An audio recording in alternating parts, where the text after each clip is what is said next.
Hi, good morning. Welcome. Today is reading 42 of the Haile Selassie version of the Holy Bible, and we will be reading Genesis chapter 10, and I will also do a little discussion on Genesis chapter 9 because I have my book of notes. But before we get into that, I gotta set this tone right by singing One Drop by Bob Marley. Now, one drop has to do with the Ethiopian beat, that one drop beat. And there's something about that beat that the beast and the enemy just does not like. There's songs that talk about how this Naya Bingini beat drives away the forces of evil. Nonetheless, that's what one drop. For me, I find one drop to be a reminder of the one drop rule that was instituted in America. In America, if you had one drop of black blood in you, you were considered black. And that's how they defined us. If they couldn't define us by skin color, they would define us by blood. One drop of blood meant that you were black and you were no longer white. I also believe that in African, perhaps maybe ancient African tradition, that one drop of blood meant that you were of that particular culture. So for example, I don't know if this was true about Ethiopia, but if I have one drop of Ethiopian blood in me, then I can say that I am from Ethiopian lineage, right? But nonetheless, that's one reason why I like the song One Drop, because of that one drop rule that I believe came from something of great significance, not to exclude people, but to include people. So the one drop rule in America was to exclude people, whereas I believe one drop rule from ancient origins, which I'm going to research, I believe that came to include people. Amen. All right, so we're going to sing One Drop by Bob Marley. Ooh. Whoa, whoa, whoa, whoa, yeah. Feel it in a one drop, and you still find time to rock, making a one stop. A generation gap, so feel the drum beat. As a beat within, playing a rhythm, resisting the system, ooh-wee. And I know just never let us down when we're right from wrong. Yes, I know just never let us down. Oh no, no, no, no, no. They made their world so hard. Every day people are dying. They made their world so hard. Every day people are dying, yeah. For hunger and starvation, lamentation. Read it in Revelation. You'll find your redemption. It might give us the teachings of His Majesty, 'cause we don't want the devil's philosophy. Give us the teachings of His Majesty, 'cause we don't want the devil's philosophy. And feel it in a one drop, and you still find time to rock, making a one stop. Oh, a generation gap, so feel the drum beat as it beat within, playing a rhythm. Oh, fighting against ism and schism, singing.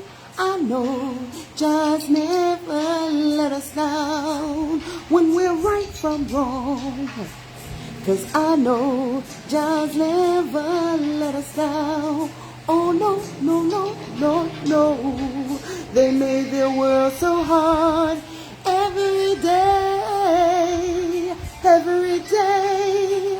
They made their world so hard every day. And all day, day, day, day, all day, day, day, day, all day, yeah. Dreadlocks, yeah, all day, and dreadlocks, all day. Excuse me, my nose itch. I got a nose itch. If you get a nose itch on live, are you supposed to ignore the itch?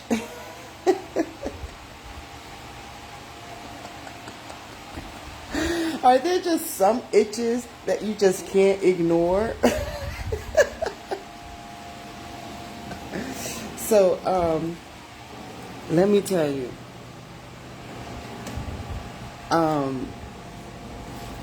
I love that song. It just really sets the tone and it just pumps me up for this word that I have to share with you. Okay, so let's get right into it, shall we? All right, so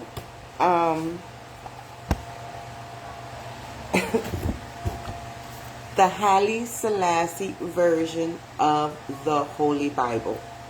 King Haile Selassie version of the Holy Bible. Just to keep it simple, King Haile Selassie was a Christian. He was a Christian emperor. He was probably what you would consider a Jewish Christian because he is was the 225th descendant of King Solomon. King Solomon's great grandson 225 times. And so that's who King Haile Selassie is. And King Solomon of the Bible, King Solomon was a king of the Jews. King Solomon was the son of David. And King Solomon had crowned his son that he had bore with Queen Makeda from Ethiopia. He had crowned him as King David. And so this is the lineage that continued in Ethiopia. And Ethiopia was never colonized. Ethiopia did have some ongoings between Rome and Egypt and whatnot. But Ethiopia was never colonized. Never. As a matter of fact, Libya was never colonized by the Europeans through the Atlantic slave trade as well. But nonetheless, that's what Bible this is. And so, King James was a Christian, but King James wasn't born of the descendant of King Solomon.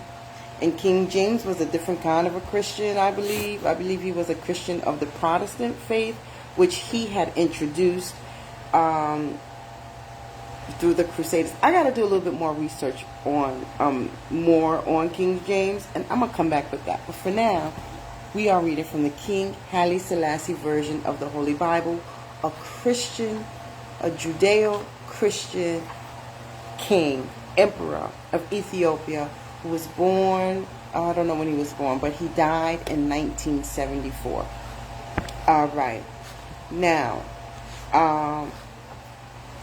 we are on Genesis chapter 10. Now, Genesis chapter 9, I have my notes. So, Genesis chapter 9, where we had left off. Okay. Where is it? Here it is. All right. So, I have some other research that I had done. Oh, my gosh. Okay. So, Genesis chapter 9, God had blessed Noah and his sons. And God had also said that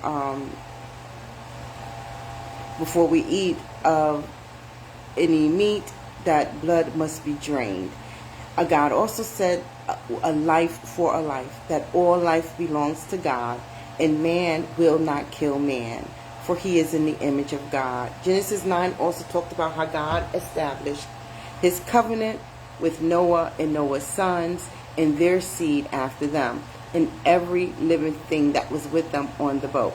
God had established a covenant with the animals and the bugs, that life will not end by water. The flood will not overtake the earth.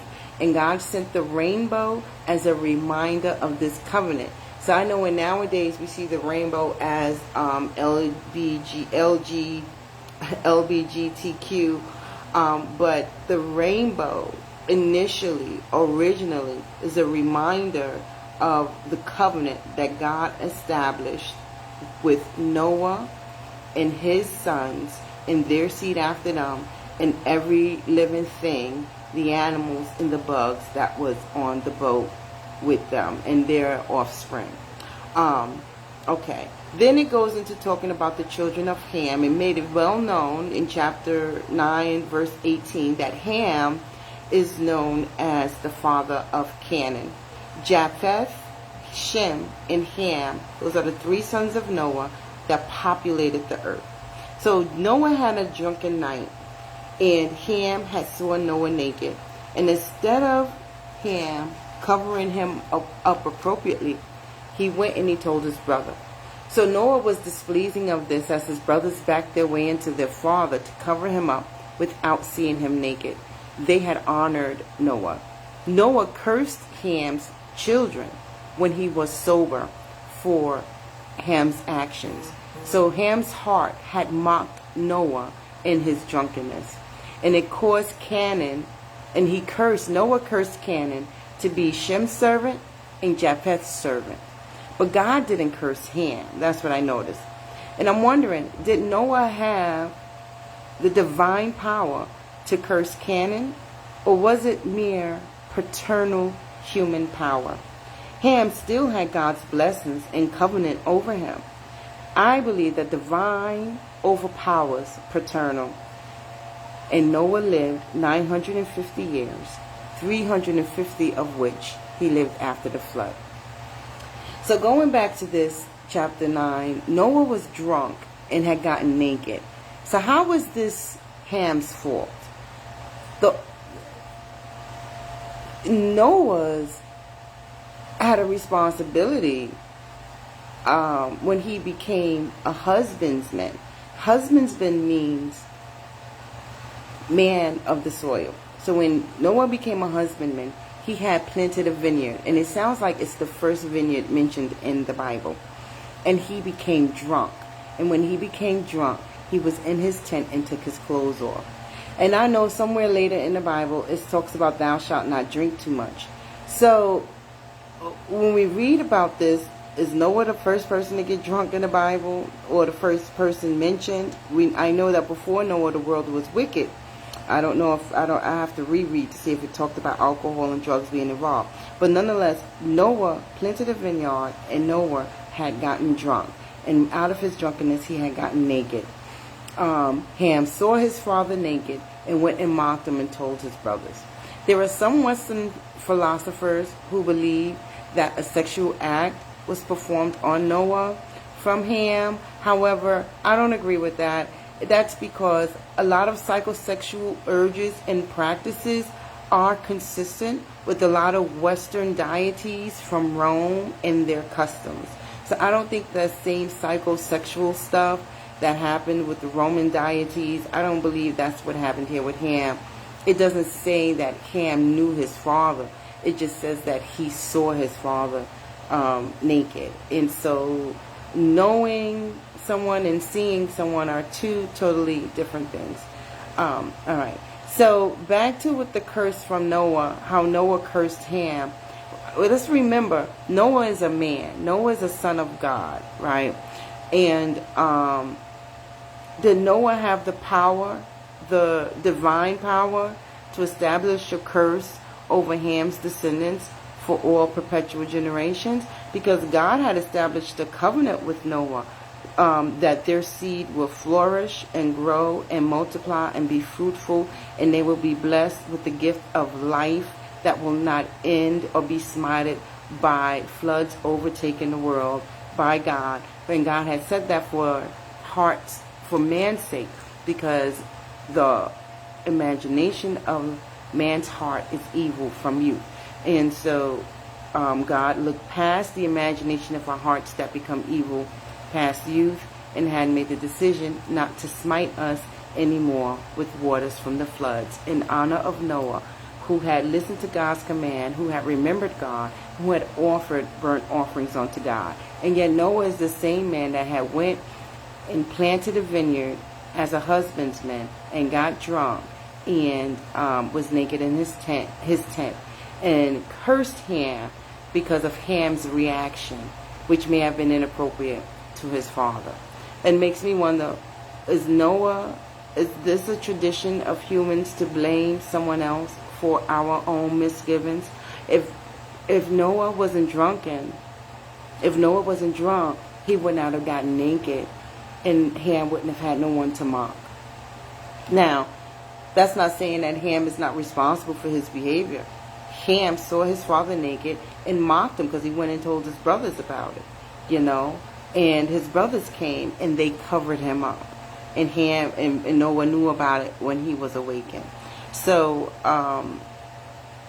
Ham is responsible for his own mocking of his father, and that's why his father cursed him. But we have to remember, Noah did not have the power to override God's blessing on Ham. Okay. All right. So now, that's chapter 9, and let's continue with the reading of chapter 10.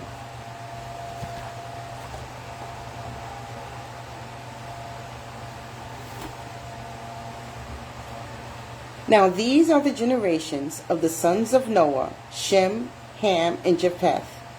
And unto them were sons born after the flood. The sons of Japheth, Gomer, and Magog, and Madai, and Javan, and Tubal, and Meshech, and Tiras. And the sons of Gomer, Ashkenaz, and Rephath, and Tegamar. And the sons of Javan, Elisha, and Tarshish, and Kittim, and Dodanim. By these were the isles of the Gentiles divided in their lands, every one after his tongue, after their families and their nations. And the sons of Ham, Cush, and Mizraim, and Phut, and Canaan. And the sons of Cush, Seba, Havilah, and Sapta, and Ramah, and Saptica. And the sons of Ramah, Sheba, and Dedan. And Cush begot Nimrod. He began to be a mighty one in the earth. He was a mighty hunter before Jah. Wherefore it is said, even as Nimrod, the mighty hunter before Jah. And the beginning of his kingdom was Babel, and Erech, and Akkad, and Calneh, in the land of Shinar. Out of that land went forth Ashur, and builded Nineveh, in the city Rehoboth, and Calah, and Rezin between Nineveh and Calah, the same is a great city. And Mizraim begat Ludim, and Anamim, and Lehibim, and Nephtim, and Patruzim, and Casluhim, out of whom came Philistim, and Captorim. And Canaan begat Sidon, his firstborn, and Heth, and the Jebusite, and the Amorite, and the Girgasite, and the Hivite, and the Archite, and the Sinite, and the Arvadite, and the Zemarite, and the Hemathite. And afterward were the families of the Canaanites spread abroad.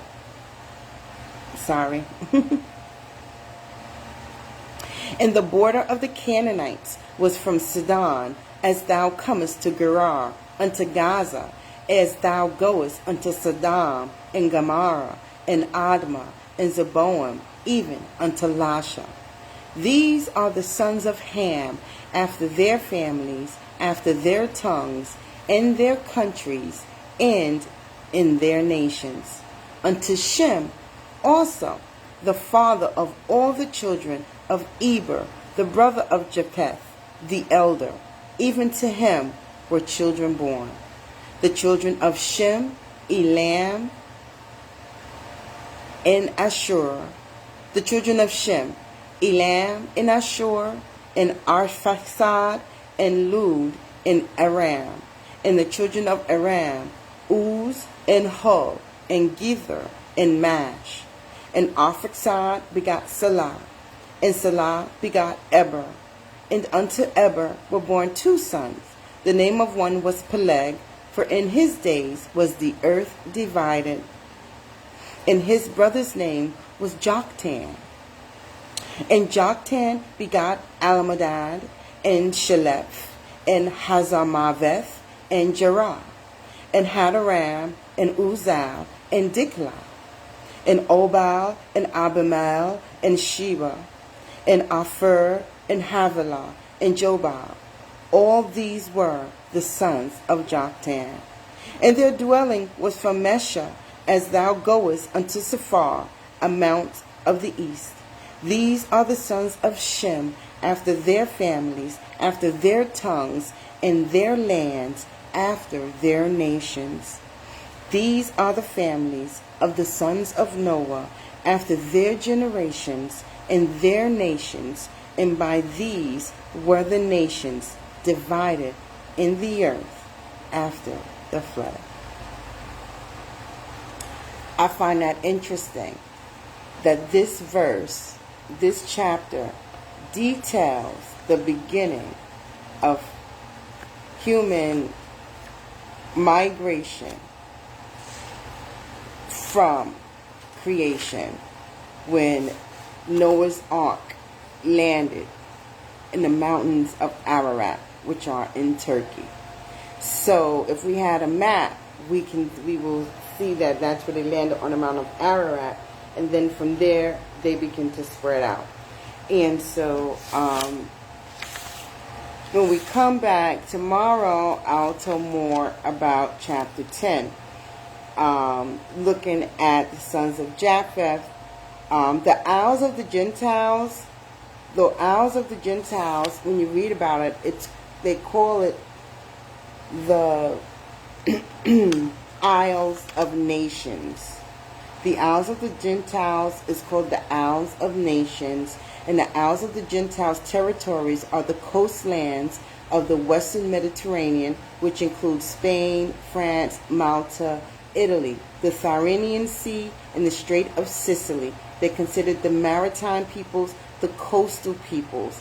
In Islamic tradition, they considered the children of Japheth to be of the Turks, the Khazars, the Chinese, the Mongols, and the Slavs, the Japhetic race, and the Japhetites. Japheth, the name of his sons, were Magog, Gomer, Javan, Meshech, Madai, Tubal, and Tiras. And each of them came from different, spread to different areas in Europe. And I kind of got it all written down here a little bit more, where Magog was considered the enemies of God. But nonetheless, we'll dwell a little more into that tomorrow when I discuss more about chapter 10, and I do just a little bit more research on the offspring of Noah. So for now, we're in there, and tomorrow I'll pick up more talking about Japheth. God bless, and you have a wonderful day. Amen.